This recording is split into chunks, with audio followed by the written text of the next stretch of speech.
राधे राधे दोस्तों, आइए जानते हैं माता सीता की कैसे हुई उत्पत्ति। वाल्मीकि रामायण के अनुसार मिथिला में एक बार अकाल पड़ा था। तब राजा जनक को सलाह दिया गया कि वे वैदिक अनुष्ठान करके खेतों में स्वयं हल चलाएंगे तो वर्षा होगी और अकाल खत्म हो जाएगा।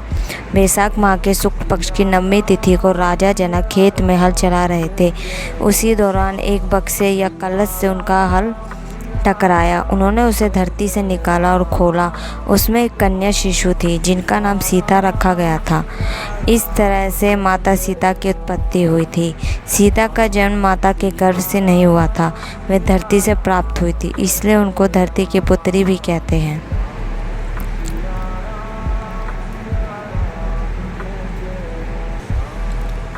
ब्रह्मावैवर्त पुराण की कथा के अनुसार सीता जी रावण और मंदोदरी की पुत्री थी, जिसे रावण ने जन्म के बाद समुद्र में फेंक दिया था। वहां से समुद्र की देवी वरुणी के उस पुत्री को धरती माता को सौंप दिया। फिर धरती माता ने उस कन्या को राजा जनक को दे दिया। वही कन्या जनक नंदिनी सीता के नाम से लोकप्रिय हुई और उनका विवाह भगवान राम से हुआ। सीता ही रावण की मृत्यु का कारण बनी। कथा के अनुसार वेदवती नामक स्त्री का माता सीता के रूप में पुनर्जन्म हुआ था। वेदवती विष्णु भक्त थी और वह प्रभु हरि को पति स्वरूप में पाना चाहती थी। इसके लिए कठोर तप किया। उसी दौरान रावण वहां से जा रहा था। उसने वेदवती को देखा और मोहित हो गया। रावण वेदवती को अपने साथ ले जाना चाहता था, लेकिन वेदवती ने आत्मदाह कर लिया। उन्होंने रावण को श्राप दिया कि वह उसकी पुत्री के रूप में जन्म लेगी और उसके सर्वनाश का कारण होगी। उनकी तीसरी कथा।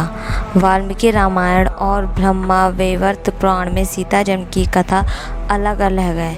अद्भुत रामायण में सीता जन्म की तीसरी कथा है, जिसके अनुसार ग्रीष्मद ऋषि देवी लक्ष्मी को पुत्री रूप में पाना चाहते थे।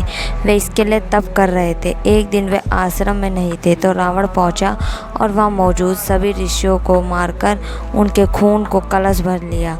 उसे लंका में लाकर अपने महल में छिपा दिया। एक दिन मंदोदरी उस कलश को खोली और उसमें जमा खून को पी गई। इस कारण वह गर्भवती हो गई। बाद में उसने जन्मी बच्ची को कलश में ही रखकर मिथिला राज्य की भूमि में छिपाई। वही बच्ची सीता के रूप में राजा जनक को प्राप्त हुई।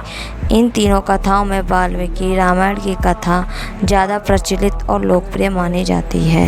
सीता मैया की जय।